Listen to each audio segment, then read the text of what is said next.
My name is Sue, and I am 58 years old. For the past 26 years, I have been both mother and father to my daughter Emma, after losing my husband in a car accident. I worked 2 jobs, sacrificed everything, and watched my little girl grow into a successful lawyer. When she got engaged, I thought this would be the happiest moment of our lives. But sometimes the people we love the most can break our hearts in ways we never imagined. A single sentence from her fiancé changed everything, and what happened next will show you that a mother's love can move mountains. Before I share what happened next, let me know where you are watching from and hit that subscribe button. Trust me, this story will make you think twice about family loyalty. I still remember that cold December morning when the police officer stood at my door, hat in his hands, telling me that my husband Robert had been killed in a head-on collision on Interstate 75. Emma was only 12 years old, sitting at the kitchen table doing her homework, unaware that our entire world was about to crumble.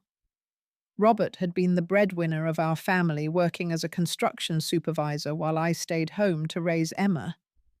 His death did not just take away my partner in life, it left us drowning in medical bills and funeral costs that insurance barely covered. The months that followed were the darkest of my life. I had to sell our beautiful 4-bedroom house in the suburbs, the one with the white picket fence and the tire swing Robert had built for Emma. We moved into a tiny 2-bedroom apartment on the wrong side of town, where the walls were paper thin and the neighbors argued until 3 in the morning. But I was determined that Emma would not suffer more than she already had. I found work managing a small grocery store during the day, earning $12 an hour, and took on a night job cleaning office buildings downtown for an additional $8 an hour. My days began at 5:30 in the morning and ended well past midnight. I would come home from the grocery store, help Emma with her homework, make dinner from whatever discounted items I could bring home from work, then head out to clean offices while Emma slept. On weekends, I did laundry for neighbors to earn extra cash. I stopped buying myself new clothes, wearing the same 3 outfits to work in rotation. I gave up my gym membership, my book club, and every small luxury that had once made life enjoyable. Even something as simple as getting my hair done became an impossible expense. Emma never complained, not once. She understood even at 12 that we were struggling. She would do her homework by herself, heat up leftovers for dinner when I was working late, and never asked for the expensive toys or clothes that her classmates had. She was mature beyond her years, often telling me that she would take care of me when she grew up, that she would make enough money for both of us to live comfortably. Those promises kept me going during the hardest times, when I would lie awake at night, worried about rent, utilities, and whether I could afford Emma's school supplies. High school was particularly challenging. Emma was brilliant, maintaining a 4.0 grade point average while working part-time at a local cafe to help with expenses.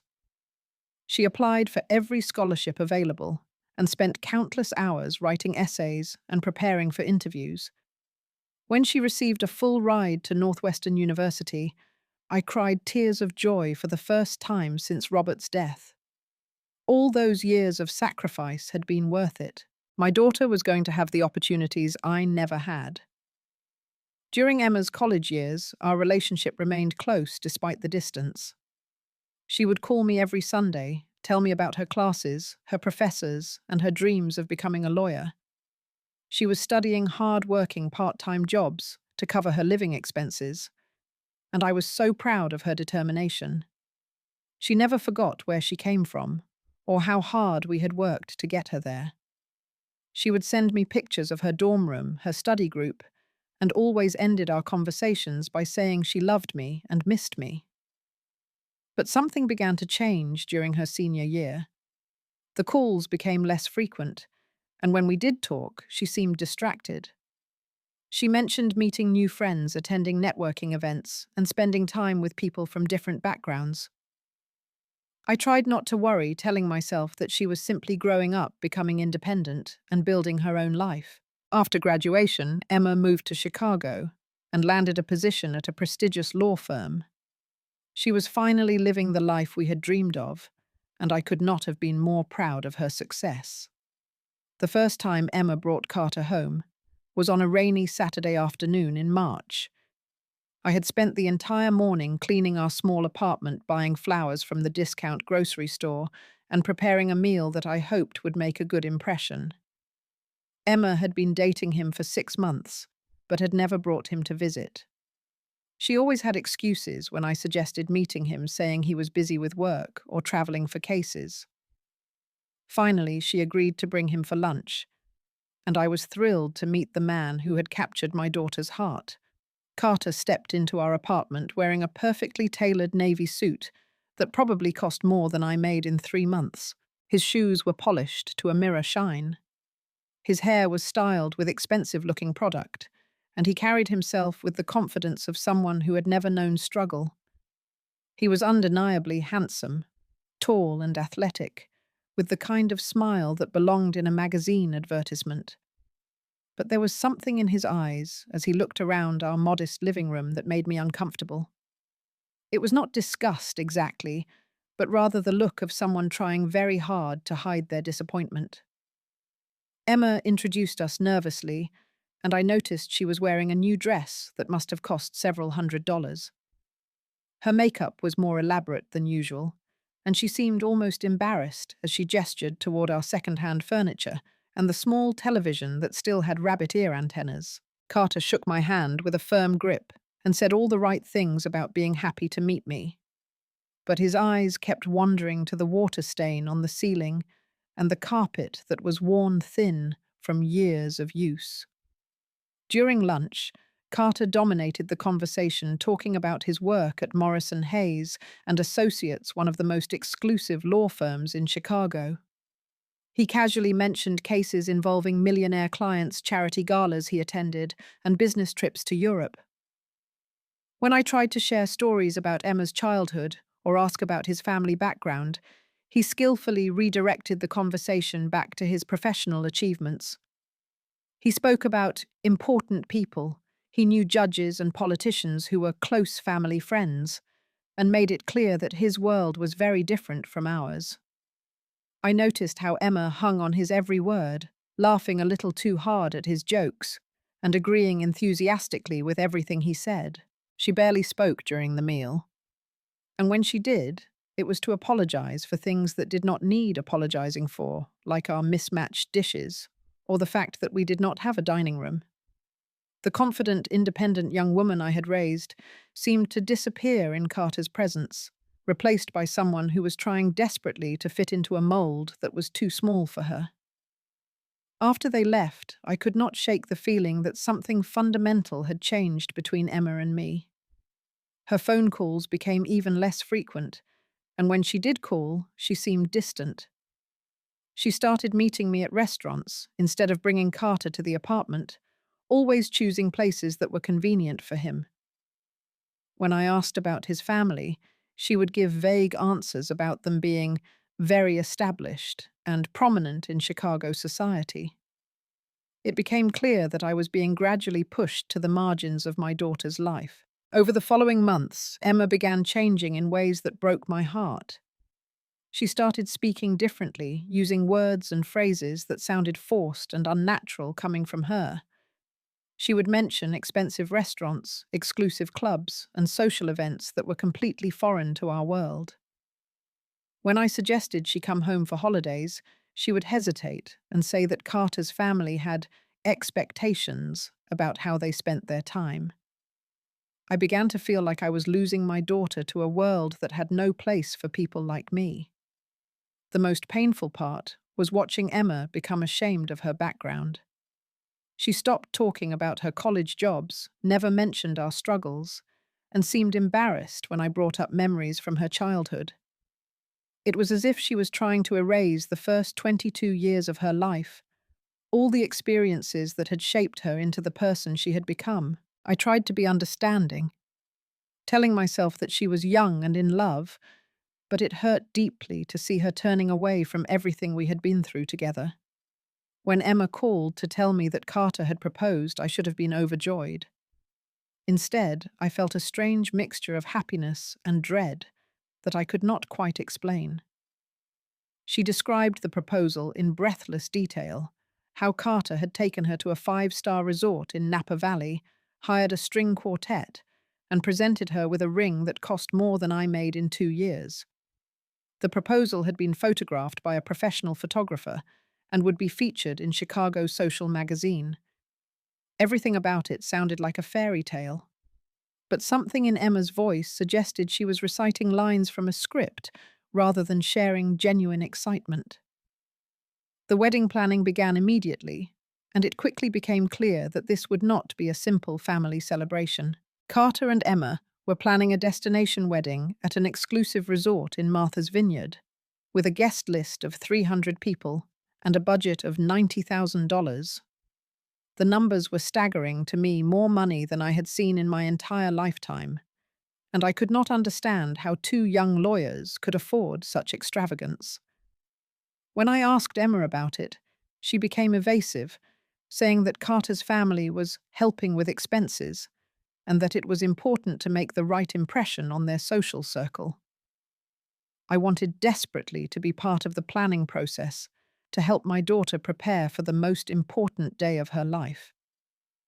I had been saving money for years in a small account, hoping to contribute to Emma's wedding when the time came. It was not much, only $3,000, but it represented countless hours of overtime and sacrifice. I offered it to Emma with tears in my eyes, explaining that I wanted to help make her dreams come true. Her response was polite but distant, thanking me for the gesture, but explaining that everything was already handled and that my contribution was not necessary. The guest list became a source of particular tension between us. Emma and Carter were inviting hundreds of people I had never heard of: business associates, college acquaintances, and members of Chicago's social elite. Meanwhile, the people who had been important in Emma's life during our difficult years were nowhere to be found on the list. Mrs. Henderson, our elderly neighbor who had watched Emma after school for free when I was working, was not invited. Father Martinez from our church, who had helped us with groceries during the worst times, was not invited. Emma's high school teachers, who had written recommendation letters and supported her scholarship applications, were not invited. When I asked Emma about these omissions, she became defensive and uncomfortable. She explained that the wedding had a certain tone that Carter wanted to maintain, and that including people from our old neighborhood would not fit with the overall vision. She spoke about the importance of networking opportunities and making connections that would benefit their careers. I listened in stunned silence as my daughter essentially admitted that she was ashamed of the people who had helped raise her. My role in the wedding planning was gradually reduced to almost nothing. I was not consulted about the venue, the menu, the flowers, or the music. Instead, I received occasional updates about decisions that had already been made.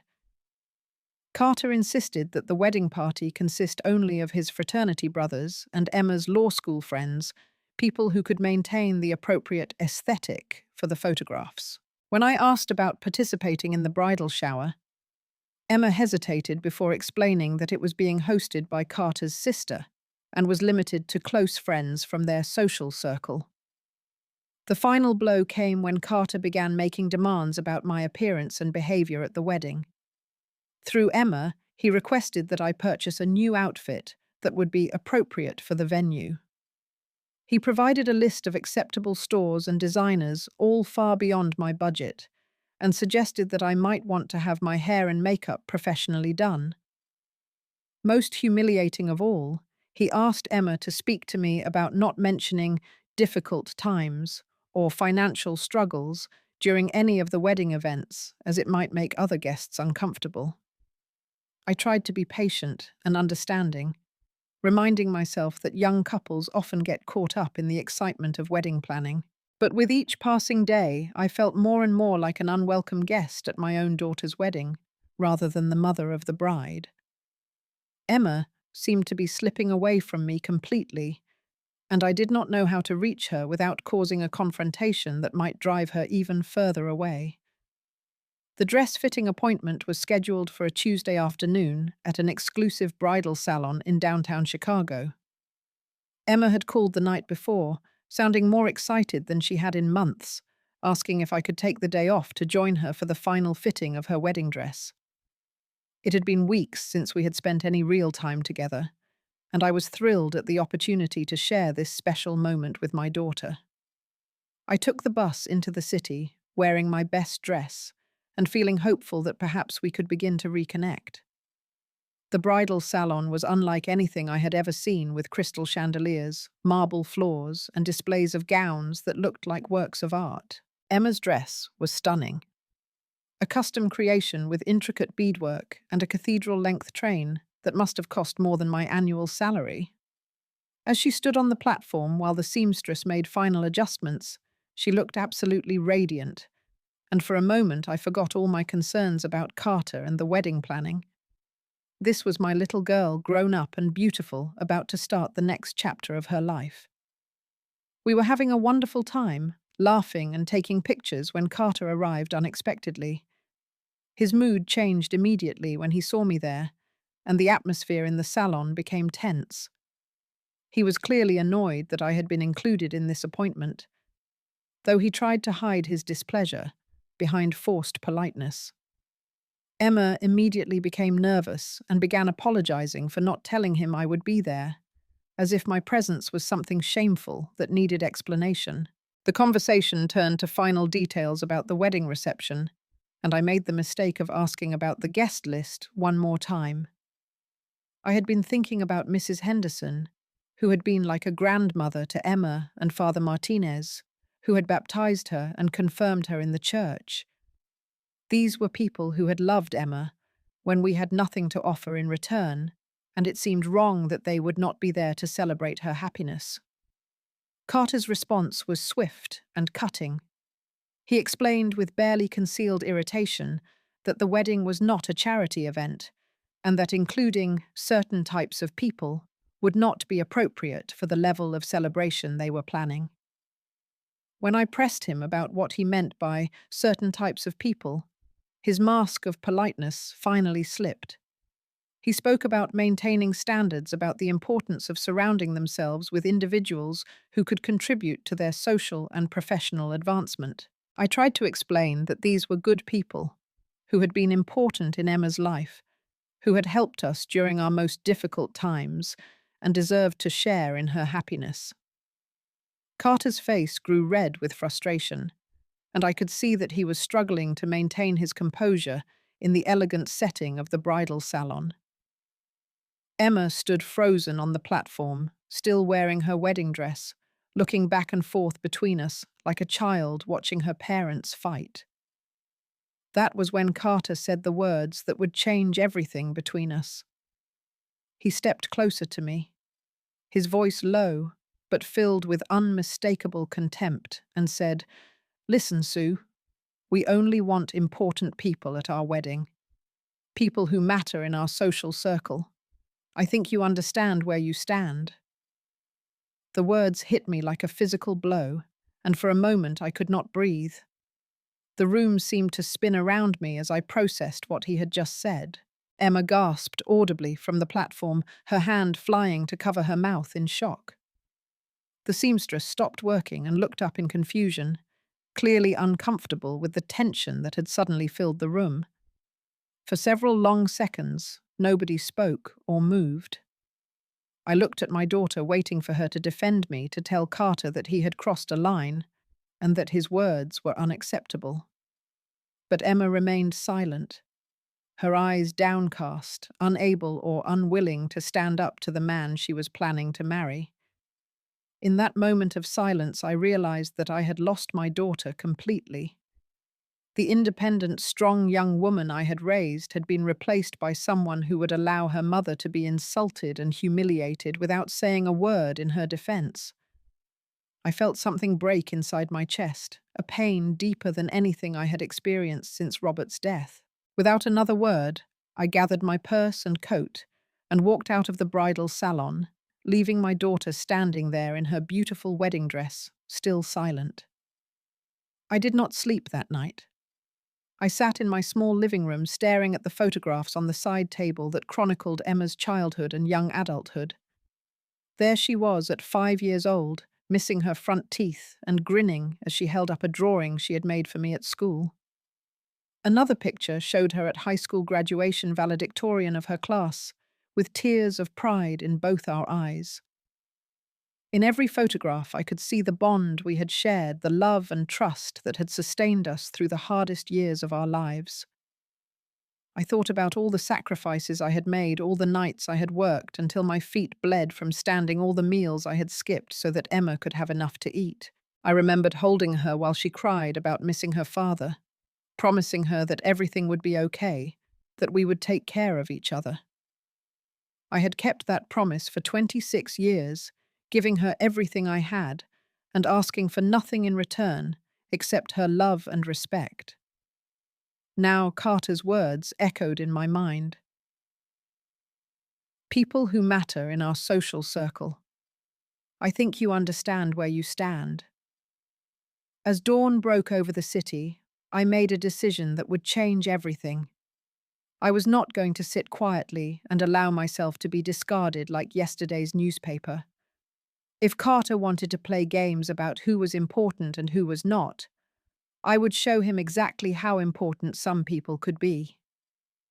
I picked up my phone and began making calls to people I had not spoken to in years. People who owed me favors from my decades of hard work and genuine kindness. My first call was to Marcus Wellington, a man I had met 15 years earlier when he was just starting out as a loan officer at a small community bank. He had been a regular customer at the grocery store where I worked, and I had gone out of my way to help him during a difficult divorce, offering him encouragement and practical advice when he needed it most. Marcus had never forgotten my kindness, and over the years he had risen through the ranks to become president of one of Chicago's largest banks. When I called him that morning, he was genuinely happy to hear from me and eager to help however he could. I explained the situation carefully, not asking Marcus to do anything unethical or illegal, but simply requesting information about Carter's financial standing. What Marcus told me was fascinating and disturbing. Carter had indeed applied for several large loans in recent months, including a significant line of credit that he had used to finance the wedding expenses. His family's wealth, which he spoke about so casually, was largely fictional. His father was a middle manager at an insurance company, not the successful businessman Carter claimed, and the family's estate was actually a modest suburban home with a substantial mortgage. My second call was to Patricia Holmes, the mother of Emma's childhood friend Sarah. Patricia and I had remained friendly over the years, and she had built a successful catering business that served many high-end events in the Chicago area. When I called her, she was excited to tell me about a large wedding she was catering the following weekend at a resort in Martha's Vineyard. As she described the details, I realized she was talking about Emma and Carter's wedding. She mentioned that the groom had been difficult to work with, constantly changing orders and delaying payments. In fact, she had not yet received the final deposit that was due weeks ago. My third call was to David Miller, a vendor coordinator who managed relationships between venues and service providers for luxury events.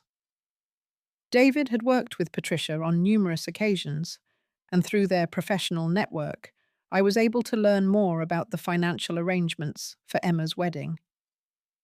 What I discovered was that Carter had been juggling multiple vendors using deposits from some to pay others, essentially running a shell game with the wedding finances.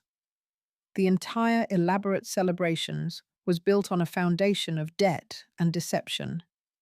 I spent the rest of the morning making additional calls, not to sabotage my daughter's wedding, but to gather information about the man she was planning to marry. With each conversation, the picture became clearer. Carter was not the successful, wealthy attorney he pretended to be. He was a junior associate at his law firm, living paycheck to paycheck, while maintaining an expensive lifestyle through credit cards and loans. The wedding was not a celebration of love and success, but a desperate attempt to create an illusion of wealth and status that did not exist. By noon, I had made my decision about what to do with this information. I would not directly contact vendors or interfere with the wedding planning. Instead, I would simply make sure that the right people knew the truth about Carter's financial situation and let them make their own decisions about whether to continue working with someone who might not be able to pay them. I did not have to wait long to see the results of my quiet investigation. The next morning, my phone rang at 7:30, and Emma's panicked voice filled my apartment. She was crying so hard that I could barely understand what she was saying, but gradually I was able to piece together what had happened. Vendors had started calling and emailing throughout the night, demanding immediate payment of outstanding balances and threatening to cancel their services if deposits were not received within 24 hours. Patricia's catering company had been the first to take action. After reviewing their contract and payment history, they had discovered that Carter still owed $12,000 in deposits and had been providing false information about payment schedules. Patricia had professionally but firmly informed Carter that they would not be able to provide services for the wedding unless all outstanding amounts were paid immediately. Other vendors quickly followed suit as word spread through the tight-knit community of wedding service providers. The florist called next, explaining that they required full payment before beginning work on the elaborate arrangements that had been ordered for the ceremony and reception. The photographer, who had been promised a substantial bonus for exclusive rights to the wedding photos, demanded his deposit, plus half of his fee up front.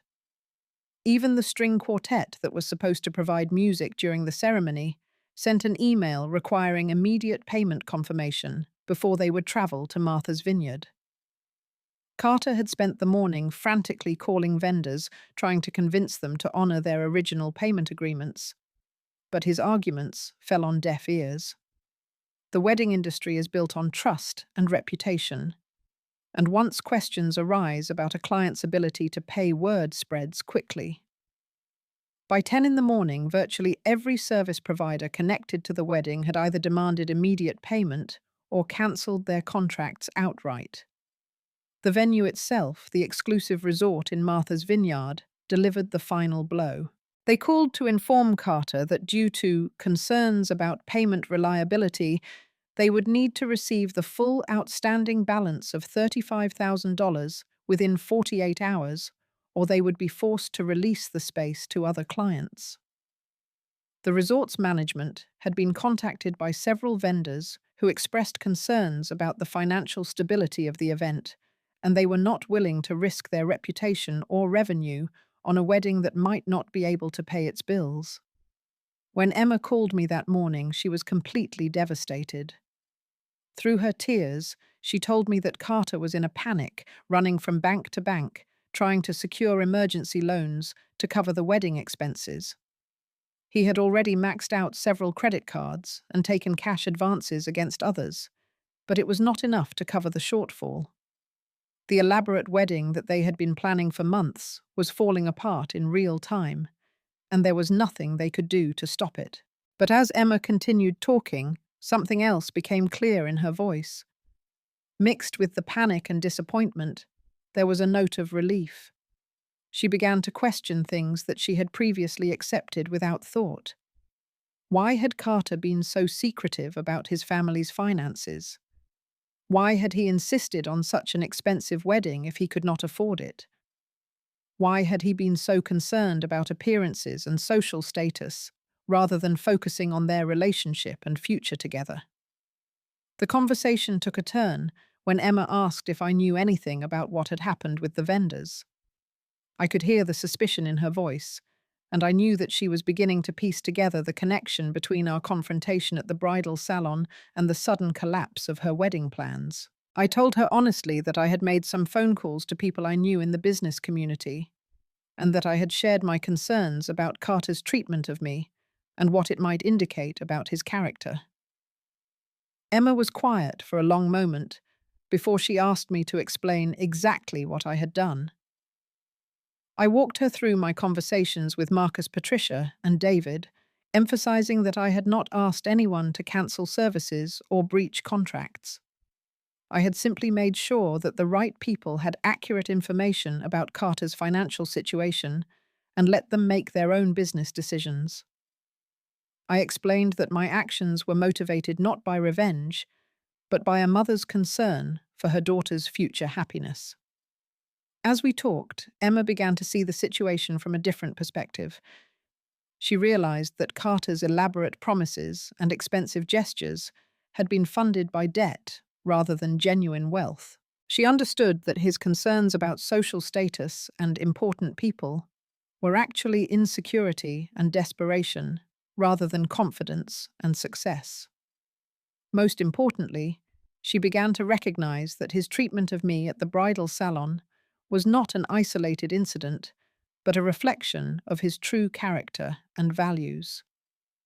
The final revelation came when Carter arrived at Emma's apartment that afternoon, furious and looking for someone to blame for the wedding disaster. Emma later told me that he had screamed at her for an hour, calling me manipulative and vindictive, demanding that she choose between him and her mother. He accused me of deliberately sabotaging their happiness and threatened to sue me for interfering with his business relationships. When Emma tried to defend me and suggest that his financial problems were his own responsibility, Carter became even more aggressive and cruel. In that moment, watching the man she had planned to marry show his true nature under pressure, Emma finally understood what I had been trying to protect her from. Carter was not the successful, confident man he pretended to be. He was insecure, dishonest, and willing to hurt the people closest to him when things did not go his way. The elaborate wedding and expensive lifestyle were not expressions of love, but attempts to create an image that would impress others and advance his career. By evening, Emma had made her decision. She returned Carter's ring, cancelled what remained of the wedding plans, and told him that their relationship was over.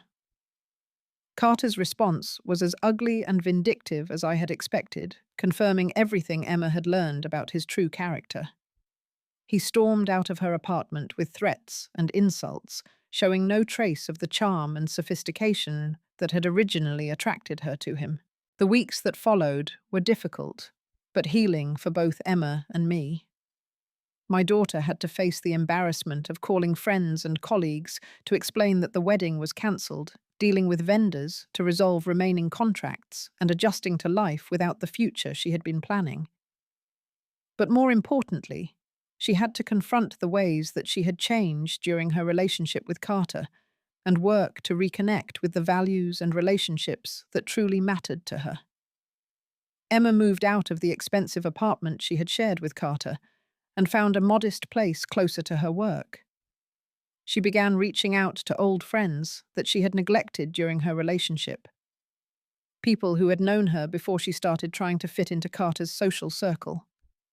She called Mrs. Henderson and Father Martinez to apologize for the way she had treated them and to rebuild the connections that had been so important during her childhood. Most significantly, Emma and I began the slow process of repairing our relationship. She came to visit me every Sunday, just like she had during her college years, and we would cook dinner together and talk about everything that had happened. She was genuinely remorseful about the pain she had caused me, not just during the wedding planning, but throughout her relationship with Carter. She recognized that she had allowed his values to replace her own, and that she had been ashamed of the very experiences that had made her strong and resilient. During one of our Sunday dinners, Emma asked me how I had known to investigate Carter's finances, how I had understood what kind of person he really was when she had been so completely fooled by his charm and sophistication. I explained that years of struggle and hardship had taught me to recognize authenticity and character in people. Carter's treatment of me had not been an isolated incident of rudeness, but a window into his true nature. Someone who could be so casually cruel to his fiancé's mother would eventually show that same cruelty to his wife. Emma also wanted to understand why I had chosen to act when I did, rather than simply accepting my exclusion from the wedding and hoping for the best. I told her that sometimes love requires difficult choices, that protecting someone you care about might mean doing things that seem harsh or interfering. I had realized that Carter was going to hurt Emma eventually, whether through his financial irresponsibility, his dishonesty, or his fundamental lack of respect for others. The wedding disaster had simply revealed his true character sooner rather than later. As we talked through these difficult topics, Emma began to see our past struggles in a new light. Instead of being embarrassed by our years of poverty and hardship, she started to understand them as evidence of our strength and determination. She realized that the sacrifices I had made for her education and opportunities were not shameful secrets to be hidden, but demonstrations of love and commitment that few people are fortunate enough to experience. Emma also began to appreciate the people who had helped us during our most difficult times, understanding that their kindness and generosity were more valuable than any social connections Carter could have provided. She reached out to many of these individuals, not to apologize for Carter's behavior, but to thank them for their role in shaping the person she had become. These conversations helped her reconnect with her own values and reminded her of the importance of treating others with kindness and respect, regardless of their social status. 6 months after the cancelled wedding, Emma met someone new through her work at a non-profit organization where she had begun volunteering. James was a social worker who shared her commitment to helping others and who appreciated her background and experiences rather than asking her to hide them. When she brought him to meet me, I could immediately see the difference in their relationship. James was genuinely interested in our family history, asked thoughtful questions about our experiences, and treated me with the respect and warmth that I had always deserved. Emma is planning another wedding now, a small ceremony that will include all the people who have been important in our lives. Mrs. Henderson will be there along with Father Martinez, Emma's high school teachers, and the neighbors who helped us through the hardest times. The celebration will be modest but meaningful, focused on love and family rather than impressing strangers or advancing careers. Emma has asked me to give a speech at the reception, and I plan to talk about the importance of staying true to your values and surrounding yourself with people who appreciate you for who you really are. Looking back on everything that happened with Carter and the cancelled wedding, I do not regret my decision to investigate his background and share what I learned with the appropriate people. Sometimes protecting someone you love requires difficult choices, and sometimes the most loving thing you can do is help them see the truth about a situation that could cause them lasting harm. Carter's cruelty toward me was just a preview of how he would have treated Emma once the excitement of the engagement wore off and the reality of marriage set in. The experience taught both Emma and me valuable lessons about the difference between genuine success and superficial status, between authentic relationships and social climbing, and between real love and manipulation.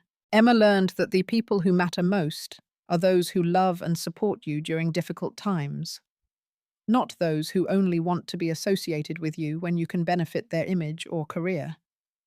I learned that sometimes a mother's intuition about someone's character is more reliable than first impressions or social credentials. Today, Emma and I have a stronger relationship than ever before.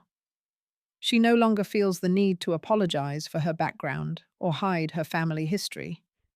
She understands that the struggles we faced together made us both stronger and more compassionate people.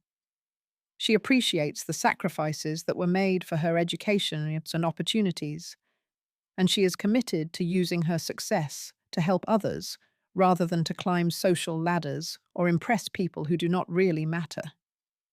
The most important lesson from this experience is that true importance is not measured by wealth, social connections, or professional status. It is measured by character integrity and the way you treat other people, especially those who cannot offer you anything in return. Carter may have thought that I was not important enough to be included in his social circle, but in the end, it was his own character that was found lacking. Sometimes the most powerful thing you can do is simply refuse to accept disrespect and take quiet action to protect the people you love. Now I would love to hear from you.